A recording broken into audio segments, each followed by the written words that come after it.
pour nous parler justement du statut délicat des belles-mères. J'ai le plaisir de recevoir Isabelle Duvernois, psychologue et thérapeute familiale et de couple. Isabelle, bonjour. Merci d'être avec nous sur le plateau de Sans Tabou. Bonjour.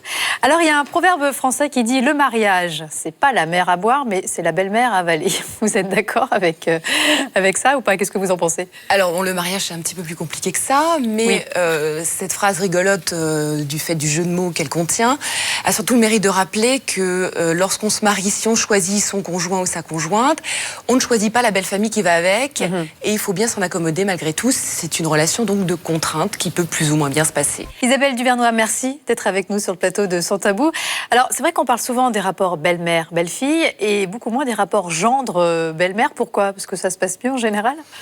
Alors, pas forcément, figurez-vous, pas forcément. Ce que je peux en dire, pour le constater à mon cabinet, c'est que tout simplement, les femmes s'expriment davantage et s'intéressent davantage aux relations. Donc ça ne veut pas forcément dire qu'il y a moins de conflits entre gendre et belle-mère, mais en tout cas, ils sont moins ouverts. Le gendre, pour avoir la paix, finalement...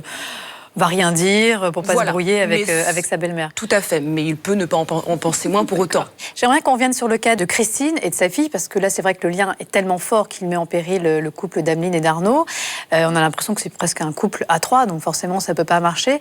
Alors, quels conseils vous pourriez leur donner pour trouver une solution à cette situation? Parce que là, Ameline est dans une situation, c'est vrai, compliquée. Donc, c'est vrai que la situation d'Ameline et Arnaud est très singulière et que finalement, la place importante que prend Christine, donc la mère d'Ameline, dans cette situation, est en lien direct avec, en premier lieu, une problématique interne au couple donc d'Ameline et d'Arnaud.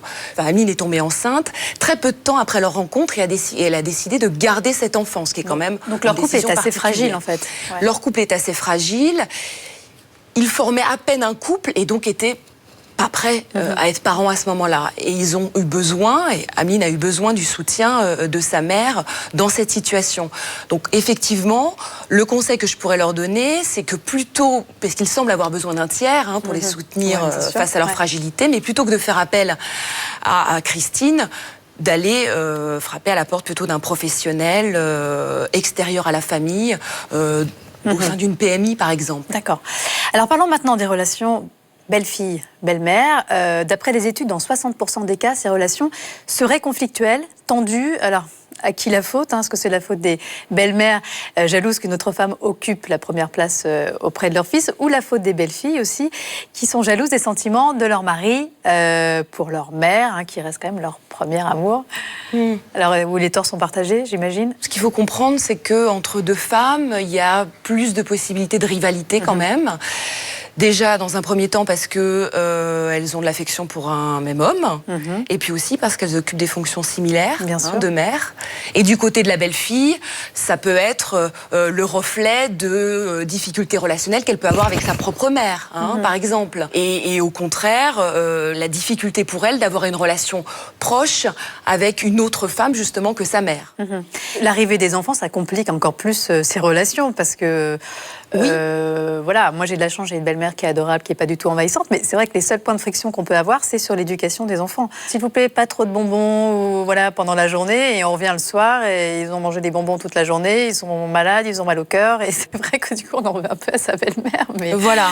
Même si une fois de temps en temps, c'est pas grave. Mais Oui, tout à fait, parce que lorsqu'il y a un enfant, c'est une occasion de plus pour la belle-mère d'entrer en rivalité avec sa belle-fille et de donner des conseils qui peuvent très vite être pris pour des critiques par la belle-fille, surtout qu'elle est elle-même en fragilité, puisqu'elle n'est pas encore vraiment très assise dans son rôle de nouvelle maman, quoi. Voilà. Bon, et en même temps, c'est vrai que la position des grands-mères paternelles n'est pas toujours facile, parce que, je ne sais pas si vous avez remarqué, mais par exemple, les femmes disent souvent, ce week-end, on va chez ma belle-mère, et non, on va chez la grand-mère des enfants, ou alors quand les petits sont malades, c'est vrai qu'on a plutôt tendance à appeler sa mère que sa belle-mère.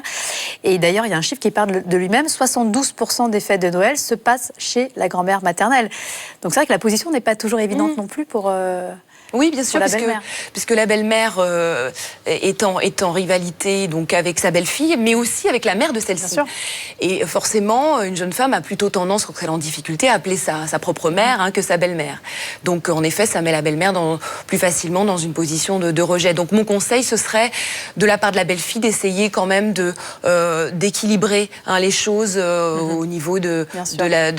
Oui, d'être attentive à ça, au partage. Au partage lorsqu'elle confie ses petits-enfants, voilà, d'essayer d'équilibrer les choses. Bon, et quand ça se passe mal, voire même si c'est la guerre, quel conseil justement vous donneriez aux belles-mères qui nous regardent ce matin? Quelle serait la meilleure attitude à adopter? Est-ce qu'il faut prendre de la distance? Est-ce que qu'est-ce qu'il faut faire? Bon, déjà, alors effectivement, la question de prendre de la distance, j'aurais envie de dire, lorsqu'il y a confrontation physique, très naturellement, on va séparer les deux personnes en confrontation pour éviter qu'elles se fassent mal. On va pas se battre. Non. On va pas se battre, pour leur permettre chacune de leur côté de se calmer, de réfléchir à la situation, pour évaluer qu'est-ce qui vient de soi et qu'est-ce qui vient de l'autre aussi, comprendre pour pas forcément prendre tout trop personnellement, comprendre aussi ce qui se passe chez l'autre. Et puis ensuite, je donnerais des conseils, je dirais, de bon sens, c'est-à-dire de la part de la belle-mère, privilégier la complicité à la rivalité, c'est-à-dire chercher plutôt ce qui peut créer du commun, des points communs. Après, il faut essayer aussi de valoriser la belle-fille, donc en insistant davantage sur ses qualités que ses défauts, sur ses... Oui, de ne pas lui dire « t'as une petite mine aujourd'hui ». Voilà, exactement, sur le fait qu'elle s'occupe bien de ses enfants, que tout se passe bien, la valoriser, et respecter du coup ses choix, et notamment en termes de distance, voilà. Et peut-être ne jamais obliger non plus son propre fils à prendre parti aussi, parce que le mari dans tout ça, enfin le fils...